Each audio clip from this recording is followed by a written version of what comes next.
Greetings YouTube. I wanted to post another video. This one I wanted to talk about experience rewards in general, basically how I handle them, what formulas I use, what approaches I take to awarding XP to my players in my games. Not specifically talking about XP rewards for good role playing or anything like that, just general systems for how I handle it and my general kind of mental process when I'm handing out XP. And generally what I do, my approach is what I like to call achievement-based XP, or sometimes just adventure XP. And the general idea is that the experience points that I'm handing out are really just kind of like all one self-contained bundle of experience, and it's calculated based upon the adventure itself, the activities that happened within the adventure, how many sessions long the adventure generally was, which is generally an indication of how many encounters or how many different, occurrences or events happened over the course of that adventure. The difficulty of, any encounters, whether they're combat encounters, social encounters, engagement of subplots, and that sort of thing. And basically the investment of the players into the campaign, into the NPCs, into their own characters, just kind of a mishmash of all these different things. I just basically take a quick glance at the adventure, and I always hand out experience points at the end of an adventure or at the end of a significant, the conclusion of a significant, plot or subplot or any other natural kind of break or downtime in the campaign.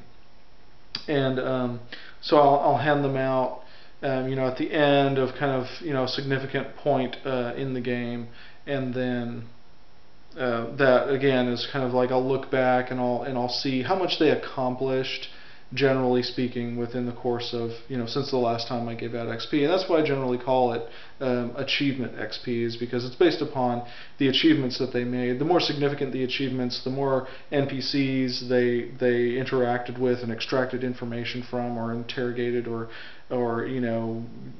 got engaged in subplots, or triggered subplots, invented subplots.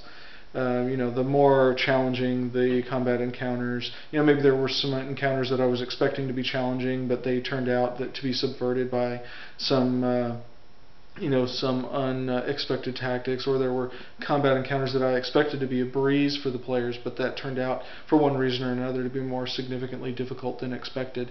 And so, excuse me, I just generally weigh all of these things together. I come up with an idea for how long, how difficult, how engaged, how involved, and how productive the adventure was. And that determines how many XP I put together, and I just divide that evenly amongst all the players who were involved in that adventure.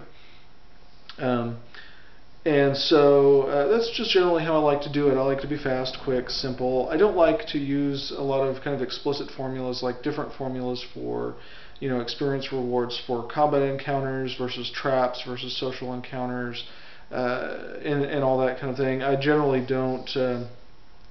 just don't use those kind of approaches because I look at experience points, and rather than figuring out arbitrarily how many experience points would be passed around based on this, that, or the other, I generally look at it from the point of view that I determine how quickly I want the player characters to advance, and then I base my rewards kind of around that averaging. To give an example, let's take a first level Dungeons and Dragons game, let's say, for 3rd edition, because I know the math for 3rd edition off the top of my head. It takes 1,000 experience points for a first level character to reach 2nd level. So let's say I said, well, I want to run kind of a slow campaign. I want maybe to be about 2 or 3 sessions, maybe, or 2 or 3 small adventures for characters to achieve their next level.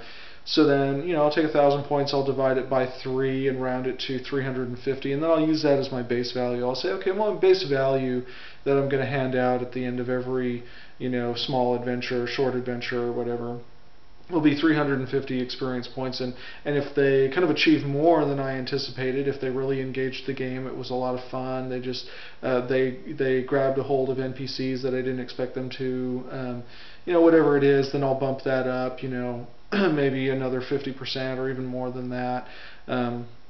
And then likewise, if it just didn't seem like the particular session or adventure was very productive, they just weren't kind of clicking with things, they weren't engaging NPCs, they were just generally kind of stumbling around, arguing, or whatever it is, just not flowing very well through the adventure. Then I'll kind of lean on the low end of that average, and and that's not to be harsh or mean or anything like that. And it's not intended to be a punishment to the players, but it's more me trying to apply an organic kind of concept of character growth. And obviously, the more that happens, the more experiences a character has, the more deeply they get involved, the more difficult the particular trials that they go through, the more that they learn. And I kind of like to reflect that in my experience systems. So that's just how I do it. Quick, simple, dirty, and my players seem to be okay with it, and it's kind of my preferred way to deal with it. It takes a lot of the book work off of me, and it works.